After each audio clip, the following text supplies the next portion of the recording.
Merhabalar arkadaşlar, YouTube kanalıma hepiniz hoş geldiniz. Bugünkü videomda yapraklı şapka çalışması yapacağım. Şapkam 1 yaş ölçülerinde. Şöyle ölçülerimi vereyim. 19 santim arkadaşlar. Boyu 19 santim, genişliği ise yaprakla birlikte 20 santim. Şapkamı 3,5 numara şiş kullanarak ördüm. 250 metre uzunluğunda anti peeling ip kullandım. İpim Kartopu Baby One. Ben beyaz rengini tercih ettim. Hatta pembe renkle de çalıştım. Onu da sizlere göstereyim.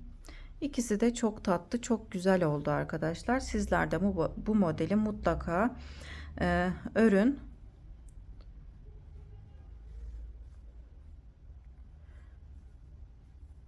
Bebeklerde çok şık duran bir model.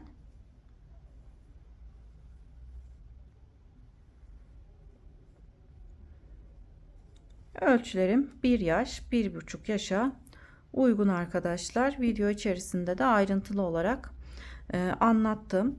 YouTube kanalıma abone değilseniz ücretsiz olarak abone olabilirsiniz. Beğeni ve yorum yaparsanız çok sevinirim. Paylaşacağım yeni model videolarından haberdar olmak isterseniz de bildirim zilini açabilirsiniz. Hazırsanız şapkalarımızın yapılışına geçelim. Hepimize kolay gelsin. Şapkamız için 8 tane yaprak motifini örmemiz gerekli arkadaşlar. Önce yapraklarını öreceğiz. Daha sonra yapraklı kısımdan ilmek çıkarıp şapkamızı öreceğiz. Ben pembe rengini örmüştüm. Sizlere anlatırken beyaz renk kullanacağım.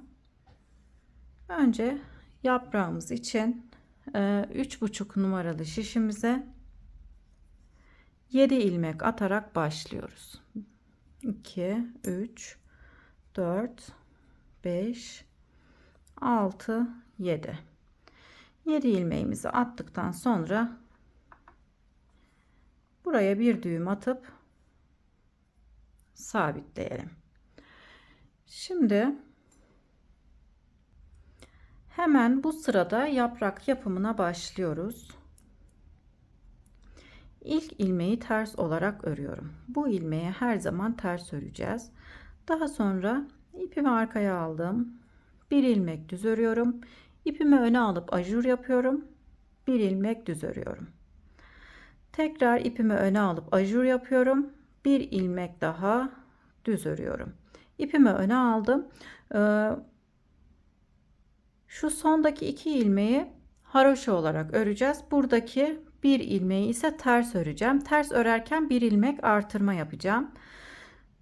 Bir ilmek ters ördüm. Aynı ilmeği tekrar örerek burada bir ilmek artırma yapıyorum. Sıra sonundaki 2 ilmeği ise haroşa olarak öreceğim için birinci ilmeği ters, ikinci ilmeği örmeden alıyorum. Kenarlarımın tırtıklı olmasını istediğim için arka yüzde örmeden almış olduğum ilmeği ters olarak örüyorum. 1, 2.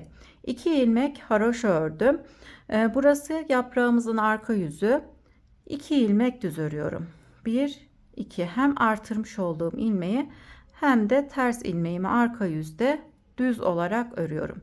İpimi öne alıp yapraktaki ilmekleri ters olarak örüyorum. 1, 2, 3, 4, 5. Yaprakta olan 5 ilmeğimi ters olarak ördüm. Sondaki ilmeği düz olarak örüyorum. Şimdi ön yüze geçtim. Yaprakta ikinci ajur sırasındayım. İlk ilmeği dediğim gibi yine ters olarak örüyorum. Kıvrılma olmaması için 2 ilmek düz örüyorum. İpimi öne aldım. İkinci ajurumu yapıyorum. Bir ilmek düz örüyorum. Tekrar ipimi öne alarak bir ilmek ajur yapıyorum. 1, 2. 2 ilmek düz örüyorum. İpimi öne aldım. Burada 2 ters ilmeğim var. Yine artırma yapacağız. Bir ilmek ters örüp aynı ilmeği tekrar örüp artırmamı yapıyorum. 2 ilmek tersimiz oldu. Bir ilmek daha örüyorum. Burada 3 ilmek ters ilmeğim var. Bu 3 ilmeği arka yüzde düz olarak örüyoruz. Sıra sonunda kalan haroşa ilmeklerimin bir tanesini haroşa olarak örüyorum. Diğerini örmeden alıp arka yüzde ters olarak örüyorum ki kenarlarım tırtıklı olsun. 2 ilmek haroşamı ördükten sonra 3 ilmek düz örüyorum. 1 2 3 3 ilmek düz ördükten sonra yaprakta olan ilmeklerimi ters örüyorum. Arka yüzde 7 ilmek ters örüyoruz. 3 4 5 6 7 7 ilmek ters ördükten sonra sondaki ilmeği düz olarak örüp ön yüze geçiyorum. Ön yüzümüzde yine ilk ilmeğimizi ters olarak örüyoruz. Bu defa bu sırada 3. ajur sırasında 3 ilmek düz örüyorum. İpimi öne alarak ajur yapıyorum. Yaprağımızın ortasındaki ilmeği düz olarak ördüm. İpimi öne aldım. Yine ajur yaptım. 1 2 3 ilmek düz örüyorum. İpimi öne aldım. Burada 3 ilmek ters ilmeğim var. 1 ilmek artırarak 4 ilmeğimiz olacak. 1 ilmek ters ördüm. Aynı ilmeği tekrar ters örerek artırmamı yapıyorum. 2 3 4 4 ilmek ters ilmeğim oldu. Sıra sonunda kalan 2 ilmeği ise haroşa olarak örüyorum. Şimdi arka yüzdeyim. 2 ilmek haroşa örüyorum. İpimi arkaya aldım. 4 ilmek düz örüyorum. 1 2 3 4 4 ilmek düz ördükten sonra yapraktaki 9 ilmeği ters olarak örüyoruz. Yapraktaki ilmeklerimizi arka yüzde ters, ön yüzde düz olarak örüyoruz. Sondaki ilmeği düz olarak örüp sıramı tamamlıyorum. Şimdi 4. ajur sırasındayız. Şöyle şapkamızdan göstereyim. 1 2 3 4 4. ajur 1 2 3 4 4. ajur sırasındayım. 4. ajur sırasında ilk popcornumuzu yapacağız. Yine ilk ilmeği ters olarak ördüm. 1 2 3 4 ilmek düz ördükten sonra yine ipimi öne aldım, ajur yapıyorum. 1 ilmek düz ördüm, ipimi öne aldım, ajurumu yaptıktan sonra yine 4 ilmek düz olarak örüyorum. İpimi öne aldım, artırmalarımıza devam ediyoruz. 1 ilmek ters ördüm, aynı ilmeği yine tekrar ters örerek artırmamızı yapıyoruz.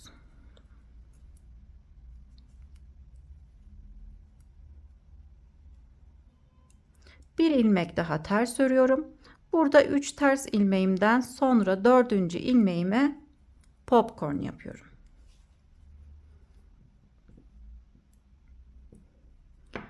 Popcornumuzu şu şekilde yapıyorum.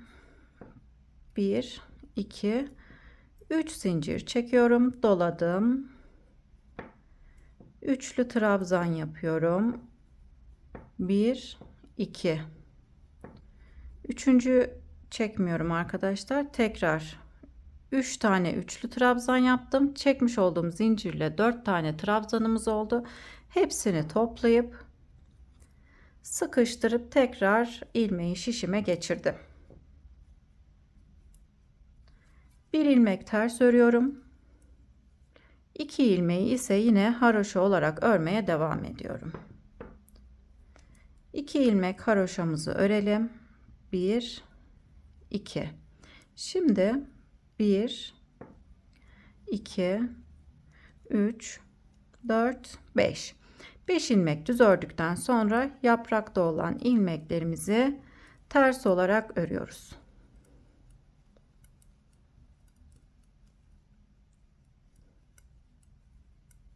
Videoyu hızlı anlattığımı düşünüyorsanız ayarlar kısmından yavaşlatabilirsiniz. Yavaş anlattığımı düşünüyorsanız da hızlandırabilirsiniz. Şimdi 4 ajur sırasını yaptıktan sonra yaprağımızı küçültmeye geçiyoruz. Her iki kenarda da kesimlerimiz olacak. Popcornları da arkadaşlar ilk popcornu 4. ajur sırasında yapıyoruz. Daha sonra bir sıra yapmayıp sonraki sırada yaparak devam ediyoruz. Yine ilk ilmeği ters olarak ördüm. Kesim yaptığım için ikinci ilmeğin yönünü çeviriyorum. 2 ilmeği birlikte örerek kesiyorum. Yaprağımız bu şekilde küçülmeye başlıyor. 1 2 3 4 5 6 7 ilmek ördükten sonra bu defa sol taraftan 2 ilmeğin içerisine girip ikisini birlikte örerek kesiyorum. Artırmalarımız devam ediyor. Yine aynı şekilde bir ilmek ters örüp aynı ilmeği tekrar örerek bir ilmek artırmamı yaptım. Bir ilmek daha ters örüyorum. Şimdi bir ilmek düz öreceğim. Bu ilmeğin benim ikinci kuracağım yaprağın şurası arkadaşlar. Tam ortasındaki ilmek oluyor arkadaşlar. Burada bir ilmek düz ördüm. 2 ilmek ters örüyorum. Sıra sonunda 2 haroşa ilmeğimi ise yine aynı şekilde örüp arka yüze geçiyorum. 1 2 2 ilmek ördükten sonra 2 ilmek düz örüyorum. 1 ilmek ters örüyorum. Ön yüzdeki düz ilmeğimiz bu arkadaşlar. Daha sonra 3 ilmek düz örüp yapraktaki ilmeklerimizi ters olarak örüp arka yüzü tamamlıyoruz.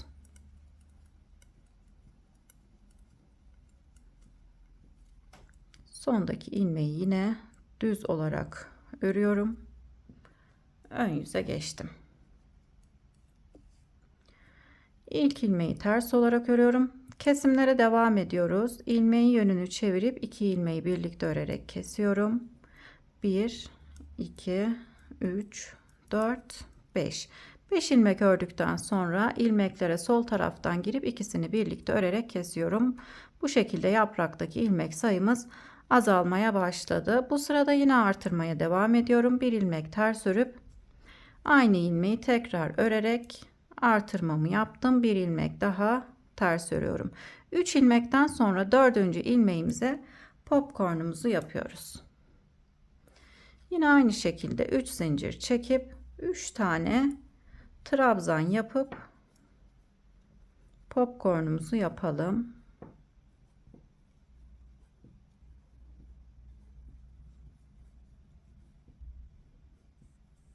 Bütün ilmekleri toplayıp ilmeği tekrar şişe takıyorum. Bir ilmek düz örüyorum. Tekrar hemen düz ilmeğimin yanındaki ters ilmeğime yine popcorn yapıyorum. İkinci popcorn sırasındayım. Bir sıra popcorn yapıp bir sıra popcorn yapmadan devam ediyoruz. Yine bütün ilmekleri toplayıp sıkıştırdım. Daha önce bu modeli ördüyseniz kolaylıkla örersiniz arkadaşlar. Ben daha önceki videosunu anlatmıştım fakat bu kanalımda olmadığı için bu kanalımda da olsun istedim. O yüzden tekrar sizinle anlatımını paylaşıyorum. 2 haroşa ilmeğimi ördükten sonra 1 2 ilmek düz örüyorum. 3. ilmeği ters örüyorum. Ön yüzdeki düz ilmeğimiz. Daha sonra 1 2 3 4 ilmek düz ördükten sonra yapraktaki ilmekleri ters olarak örüp sıramızı tamamlayıp gelelim. Ön yüze geçtim. İlk ilmeği ters olarak örüyorum. Kesimlere devam ediyoruz. Yine ilmeğimin yönünü çevirip 2 ilmeği birlikte düz örerek kestim. 1 2 3 3 ilmek düz örüp yine ilmeklere soldan girip 2 ilmeği birlikte örerek kesiyorum. Bir ilmek ters örüp tekrar burada artırma yapıyorum. Aynı ilmeği tekrar örüyorum. Tersleri ters, düz ilmeği düz olarak ördüm. Tekrar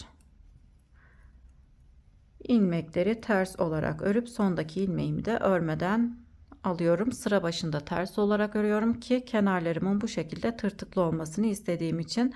Daha sonra bu tırtıklı kısımlardan ilmek çıkaracağız. Arka yüze geçtim. Arka yüzde 2 ilmek haroşa örüyorum. 2 ilmek düz, 1 ilmek ters, 1 2, 3, 4, 5 ilmek düz.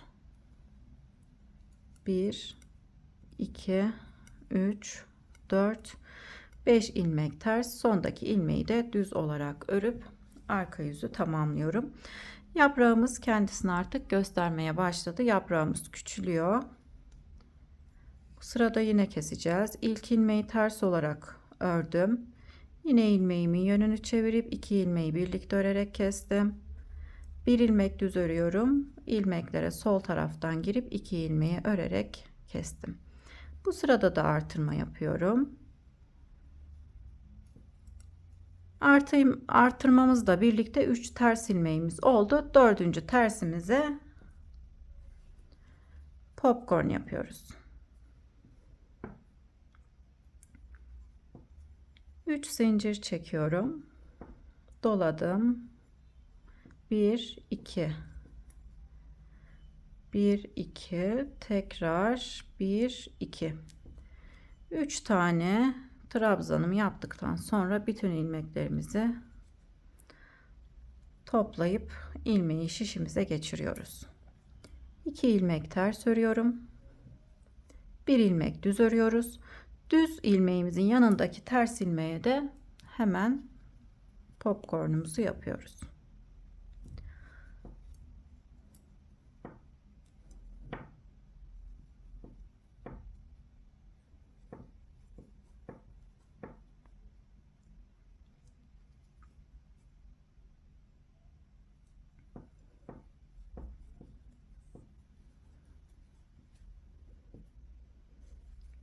Popcornumu yaptım. 1 ilmek ters ördüm. Sondaki 2 ilmeği yine aynı şekilde örüp arka yüze geçiyoruz. Yaprağımızı tamamlamak üzereyiz.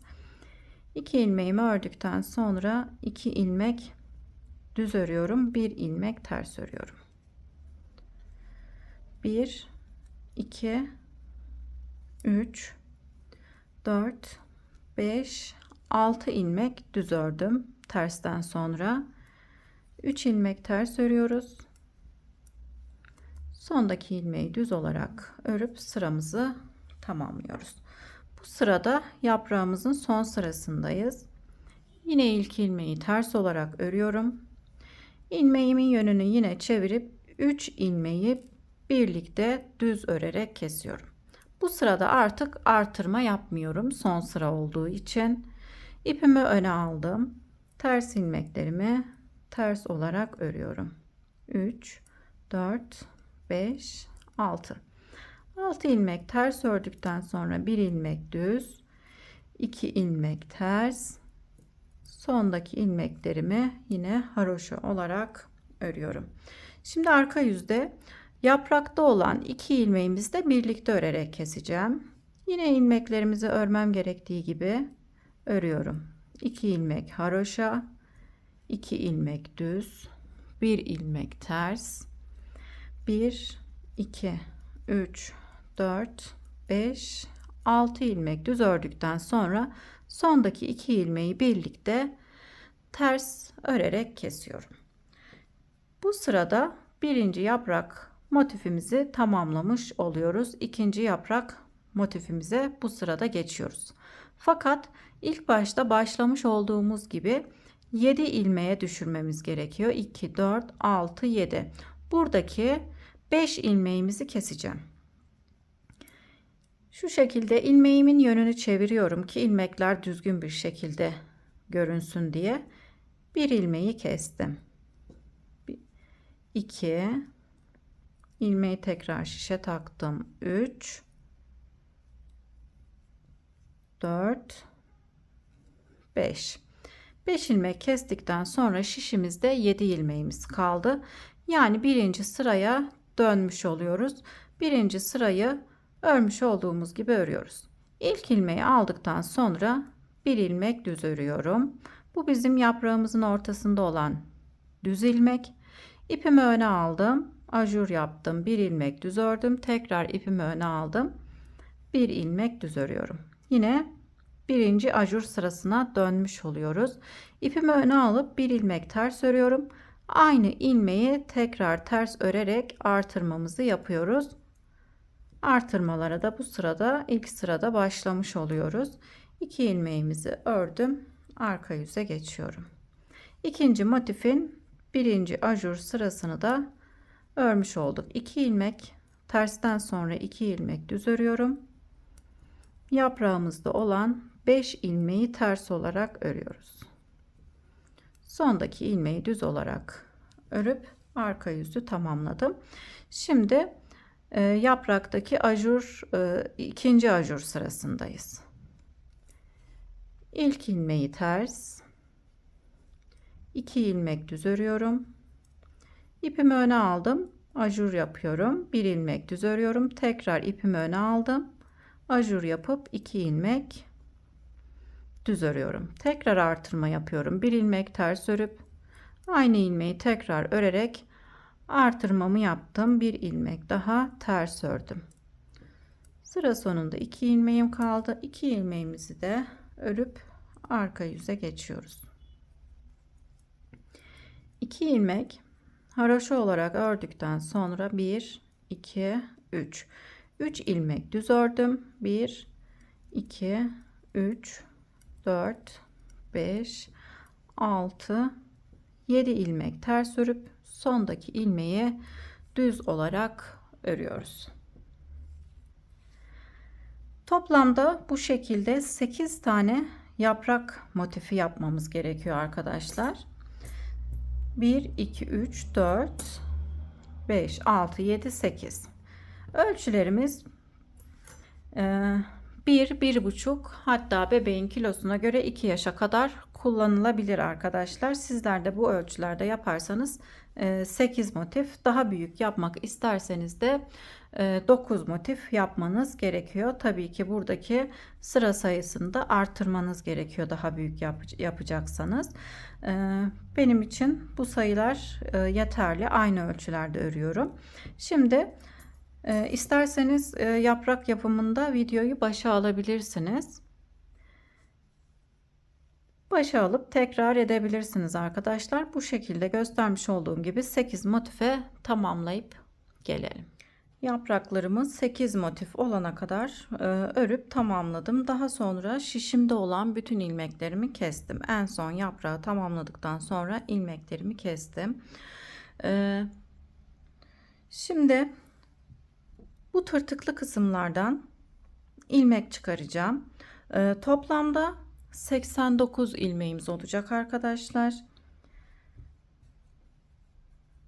Şöyle ilmeklerimizi şu şekilde çıkarıyorum. En son ilmeğim burada vardı arkadaşlar. Devam ediyorum çıkarmaya. Bu tırtıklı kısımlardan ilmeklerimizi çıkarıyoruz. Bir yaprakta toplamda 2 4 6 7 8 9 10 11 11 tane ilmek çıkarırsak 89 ilmeğe ulaşırız arkadaşlar. Bu şekilde bütün ilmeklerimizi çıkaralım. Eğer eksik olursa şu şekilde aralardan da ilmek çıkarabiliriz. Tırtıklı kısımlardan ilmekleri almak şart değil. Şimdi toplamda 89 ilmek çıkarıp geliyorum. Şişimde toplamda 89 ilmek var. 5 ilmekte bir de aralardan çıkararak ilmek sayımı 89 ilmeğe tamamladım. Yani sadece tırtıklı kısımlardan değil, tırtıklı kısımların arasından da ilmek çıkarmamız gerekiyor. Şimdi ön yüzde düz, arka yüzde ters olarak toplamda 35 sıra olana kadar örelim. Daha büyük yapmak isterseniz de birkaç sıra fazla da örebilirsiniz. Şimdi 35 sıra örüp geliyorum. Ön yüzde düz, arka yüzde ters olarak 33 sıra ördüm arkadaşlar. Şapkamızın düz kısmını örmüş olduk. Şimdi arkası için kesimlerimize başlayacağız. Şöyle ben santim olarak da ölçüsünü vereyim. Ölçüler elimizin sıkılığına ve ipimize göre değişiklik gösterebilir. O yüzden ölçü olarak da vereyim. Düz kısım 11 santim. Yapraklı kısım ise 16 santim. Yapraklı kısımdan ölçersek 16 santim. Şimdi kesimlerimize başlayalım. 9 ilmek örüp 2 ilmeği birlikte örerek keseceğiz. İlk ilmeği de sayıyorum. 1 2 3 4 5 6 7 8 9. Daha sonra sol taraftan girip 2 ilmeği birlikte örerek kesiyorum. 1 2 3 4 5 6 7 8 9. 9 ilmek örüp sol taraftan girip 2 ilmeği birlikte örerek kesiyoruz. Sıramızı bu şekilde 9 ilmek örüp 1 ilmek kesiyoruz. 2 3 4 5 6 7 8 9. 9 ilmek örüyorum. 2 ilmeği birlikte örerek kesiyorum. Tekrar 9 ilmek örüyorum.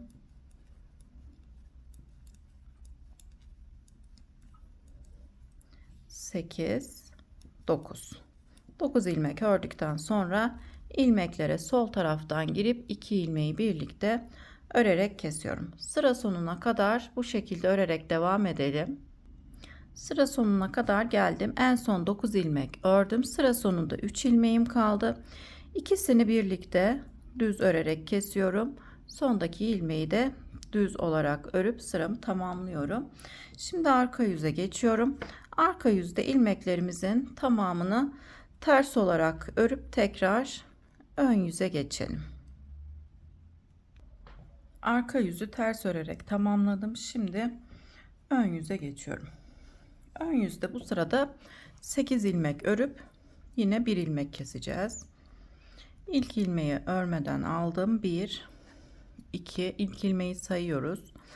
3 4 5 6 7 8. 8 ilmek ördükten sonra yine 2 ilmeğe sol taraftan girip ikisini birlikte örerek 1 ilmek kesmiş oluyoruz. Tekrar 1 2 3 4 5 6 7 8.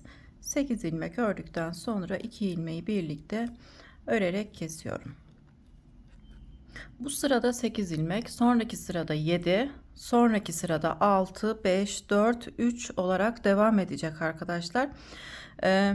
Bütün ilmeklerimizi bitirene kadar bu şekilde örmeye devam edelim. Arka yüzde ilmeklerimizin tamamını ters olarak örüyoruz.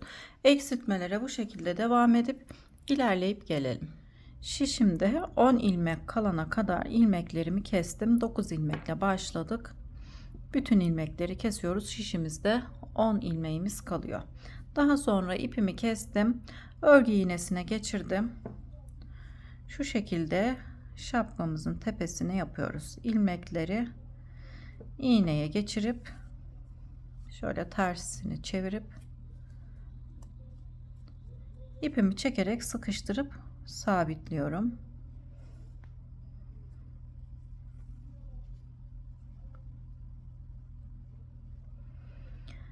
Hemen burada bir yere ipimi sabitleyeceğim.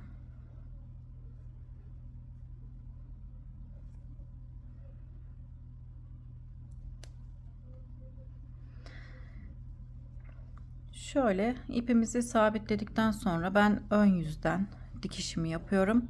İlk kesmeye başlamış olduğumuz kısma kadar dikiyorum. Son ilmeklerin arasına girerek dikişimizi yapıyoruz.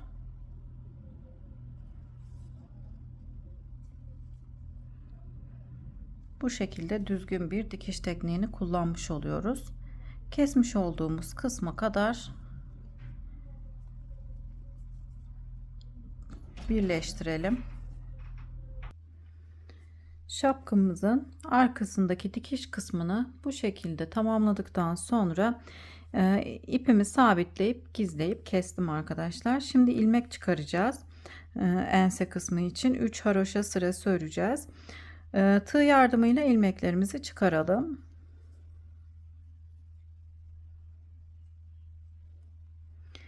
İlmeklerimi çıkarıp şişe geçiriyorum.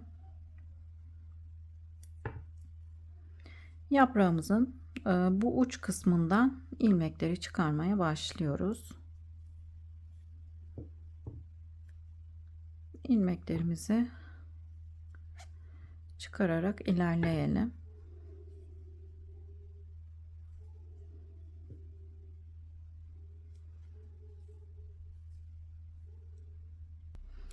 Yapraklı kısımlardan ilmeklerimi çıkardım. Şimdi büyük boşluklardan çıkarıyorum. Kenarları benim gibi ördüyseniz arkadaşlar, şu şekilde büyük boşluklar var. Hem büyük boşluklardan 2 ilmekte bir de aradaki küçük boşluklardan ilmek çıkarıyoruz. 2 büyük boşluğun ortasındaki küçük boşluktan ilmek çıkararak devam ediyorum.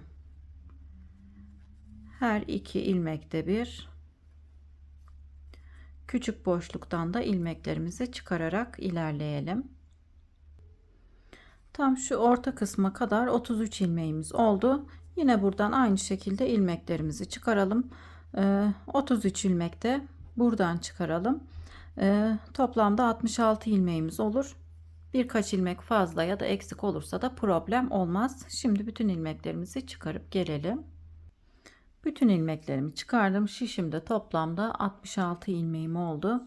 Şimdi haroşa olarak öreceğim. Haroşamı her iki yönde de düz olarak öreceğim. 3 haroşa sırası ya da 4 haroşa sırası da örebiliriz arkadaşlar. Şimdi ben her iki yönde de düz olarak 3 haroşa sırası örüp geliyorum.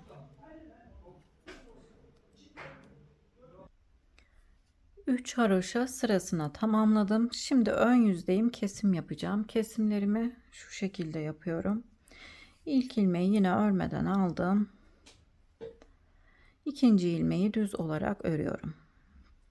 Önceki ilmeği üzerinden geçirerek kesiyorum.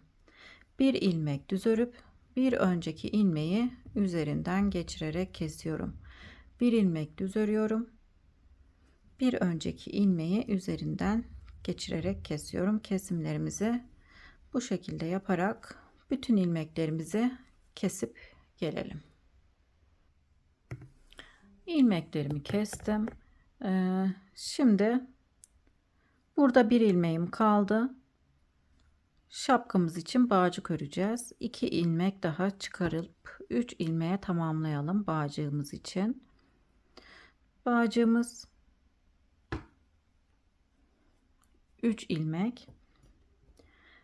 Bağcığımızı şu şekilde örüyorum. Sol şişe ilmeklerimi geçirip düz olarak örüyorum.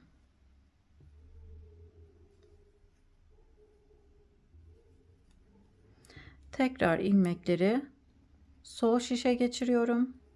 İlmekleri düz olarak örüyorum. Hep düz örüyoruz. Hiç arka yüze geçmeden ön yüzde ilmekleri düz olarak örüyoruz. İstediğimiz uzunluğa gelene kadar 20-25 santim kadar örelim.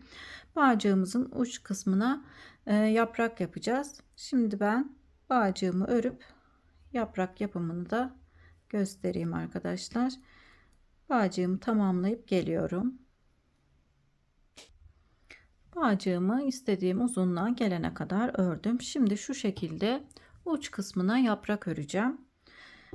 3 ilmeğim vardı şişimde. Şimdi yaprağımızı örmeye geçelim. İlk ilmeği düz olarak örüyorum. İpimi öne aldım, ajur yapıyorum. Bir ilmek düz örüp ipimi öne aldım, ajur yapıp sondaki ilmeği düz olarak örüyorum. Arka yüze geçtim. Arka yüzde ilk ilmeği de ters örüyorum. Bütün ilmeklerimizi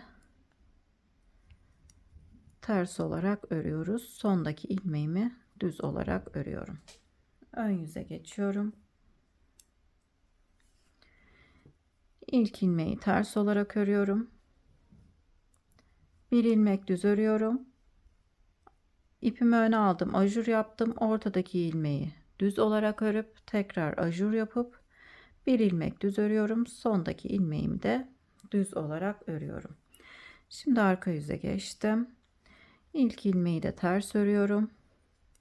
Sıra sonunda bir ilmeğimiz kalana kadar ilmeklerimizi ters olarak örüyoruz. Sondaki ilmeği düz olarak örüp ön yüze geçiyorum. Üçüncü ajur sırasındayım. Toplamda 4 ajur sırası yaptıktan sonra yaprağımızı küçültmeye başlayacağız. İlk ilmeği ters olarak ördüm. 1 2 ilmek düz ördükten sonra ipimi öne alıp ajur yapıyorum. Bir ilmek düz örüyorum. İpimi öne aldım. Ajurumu yaptım. İlmeklerimi düz olarak ördüm. Şimdi arka yüze geçtim. Arka yüzde ilmeklerimizi ters olarak örüyoruz. İlk ilmeğimi de ters olarak ördüm. 1 2 3 4 5 6 7 ilmek ters örüp sondaki ilmeği düz olarak ördüm. Ön yüze geçtim. Dördüncü ajur sırasındayız. Son ajur sırasındayım. İlk ilmeği ters olarak ördüm. 3 ilmek düz örüp ipimi öne aldım. Bir ilmek düz örüyorum. İpimi öne aldım. 1 2 3 4 ilmek düz örüp sıramı tamamladım. Arka yüzdeyim. İlk ilmeği ters olarak ördüm. Diğer ilmeklerimi de ters olarak örüyorum.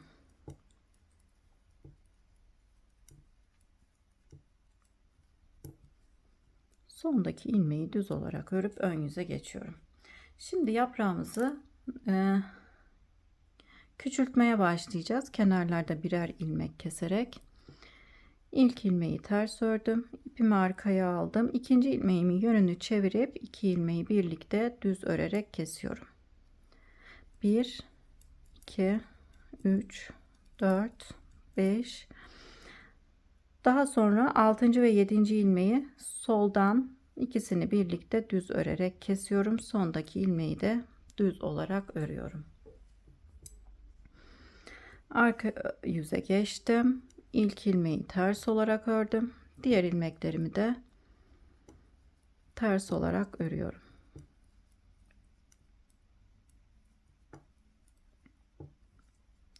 Sondaki ilmeğimi yine düz olarak ördüm. İlk ilmeği yine ters örüyorum. İpimi arkaya aldım. İkinci ilmeğimin yönünü çevirip düz olarak ördüm. 2 ilmeği birlikte kestim. 1 2 3 ilmek örüp 2 ilmeğe soldan girip ikisini birlikte örerek kesiyorum. Sondaki ilmeği de düz olarak örüyorum. Şimdi arka yüzde ilmeklerimizi ters olarak örüyoruz. Sondaki ilmeğimi düz olarak ördüm. Kesimlerimize devam ediyoruz. İlk ilmeği ters ördüm. İkinci ilmeğin yönünü çevirip 2 ilmeği birlikte düz örerek kestim. Bir ilmek düz örüyorum. Daha sonra 2 ilmeği birlikte düz örerek kesiyorum. Sondaki ilmeği de düz olarak örüyorum. Arka yüzümüzü örüp ön yüzde tekrar kesim yapacağız.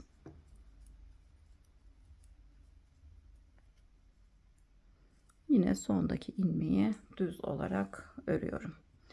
Kenarları ters örüyoruz ki kenarlar kıvrılmasın diye arkadaşlar. İlk ilmeği ters olarak ördüm. İkinci ilmeğin yönünü çeviriyorum. Üçünü birlikte, bu defa 3 ilmeği birlikte kesip sondaki ilmeği de düz olarak örüyorum. Şimdi arka yüze geçip bütün ilmekleri kesip yaprağımızı tamamlamış oluyoruz. Yaprağı da bu şekilde anlatmış oldum. Şimdi ipimizi kesip gizleyebiliriz. Yine şapkamızın diğer tarafından da 3 ilmek çıkarıp bağcığımızı bu şekilde örelim arkadaşlar. Bildiğiniz başka bağcık örme teknikleri varsa o şekilde de örebilirsiniz. Göstermiş olduğum gibi yine uç kısmına yaprağımızı yapıp şapkamızı tamamlayıp gelelim. Şapkamın bağcıklarını tamamlayıp şapkamı bitirmiş oldum arkadaşlar. Beni buraya kadar izlediyseniz çok teşekkür ederim. Kanalıma abone değilseniz ücretsiz olarak abone olabilirsiniz. Beğeni ve yorum yaparsanız sevinirim. Paylaşacağım yeni model videolarından haberdar olmak isterseniz de bildirim zilini açabilirsiniz. Sonraki videolarımda görüşmek üzere. Şimdilik hoşça kalın.